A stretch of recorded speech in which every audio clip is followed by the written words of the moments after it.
நம்முடைய பாவங்களை நாம் அறிக்கையிட்டால் பாவங்களை நமக்கு மன்னித்து எல்லா அநியாயத்தையும் நீக்கி நம்ம சுத்திகரிப்பதற்கு அவர் உண்மையும் நீதியும் உள்ளவராக இருக்கிறார் என்று சொல்லப்பட்டிருக்கிறது. அப்போ நாம் செய்ய வேண்டியது என்ன என்று சொன்னால், தவறு நாம் செய்யக்கூடிய சாத்தியக்கூறு உண்டு. அப்படி தவறு செய்தால் உடனடியாக அந்த தவறை தேவனிடத்தில் அறிக்கையிட்டு மன்னிப்பு கோரி அதை மனம் வருந்தி மன்னிப்பு கோரி தேவனிடத்தில் மன்னிப்பு கேட்டால் நிச்சயமாக அவர் அதனை செய்வார் என்பது கதல் தெளிவாக சொல்லியிருக்கிறார்.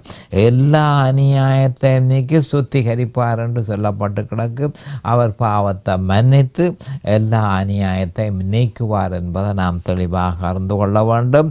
கர்த்தராகிய இயேசு கிறிஸ்து நாம் தவறு செய்தவுடன் நம்ம விட்டு விலகி விடுவார் என்ற வீணான சிந்தனைக்கு ஒரு பொழுதும் நாம் இடம் கொடுக்கக்கூடாது. நாம் பலவீனமானவர்கள் என்பதனை அறிந்து கவனமாக கேட்டுக்கொள்ளுங்கள்.